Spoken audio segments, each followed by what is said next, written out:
কাহারোলে জামাতে ইসলামীর বিশাল নির্বাচনী জনসভা অনুষ্ঠিত। বিধানচন্দ্র রায়, দিনাজপুর জেলা প্রতিনিধি। দিনাজপুর কাহারোল উপজেলায় বাংলাদেশ জামাতে ইসলামী দলের নির্বাচনী এক বিশাল জনসভা অনুষ্ঠিত হয়েছে। কাহারোল উপজেলার ১ নং ডাবর ইউনিয়ন জামাতের আয়োজনে ২৬শে জানুয়ারি সোমবার বিকালে ডাবর ইউনিয়ন পরিষদ মাঠ প্রাঙ্গণে ইউনিয়ন জামাতের আমির মোহাম্মদ মুকসেদুর রহমানের সভাপতিত্বে নির্বাচনী জনসভায় প্রধান অতিথির বক্তব্য রাখেন দিনাজপুর ১ আসনে বাংলাদেশ জামায়াত ইসলামীর মনোনীত এমপি প্রার্থী মুহাম্মদ মতিউর রহমান। তিনি বক্তব্যে বলেন, জামায়াতে ইসলাম যদি সরকার গঠন করে তাহলে বাংলাদেশকে করা হবে সন্ত্রাস ও দুর্নীতিমুক্ত।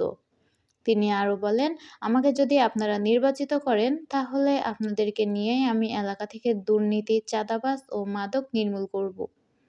ইহা ছাড়া আমরা অঙ্গীকার কাহারোল ও বীরগঞ্জ উপজেলায় একটি করে মা ও শিশু হাসপাতাল নির্মাণ করব। জনসভায় আরও বক্তব্য রাখেন দিনাজপুর জেলা জামায়াতের কর্মপরিষদের সদস্য ও নির্বাচন পরিচালক মাওলানা মোহাম্মদ রবিউল ইসলাম, জেলা জামায়াতের কর্মপরিষদ সদস্য ও জেলা শ্রমিক কল্যাণ ফেডারেশনের সভাপতি মোহাম্মদ জাকিরুল ইসলাম ও বীরগঞ্জ উপজেলা এনসিপির যুগ্ম সমন্বয়কারী জেমিয়ন রায় সহ এ সময় আরও বক্তব্য রাখেন জামায়াত, যুব সমাজ ও ছাত্র শিবিরের অন্যান্য নেতৃবৃন্দ। সাথে আছি সাদিয়া, দৈনিক সাতক্ষীরা দিগন্ত।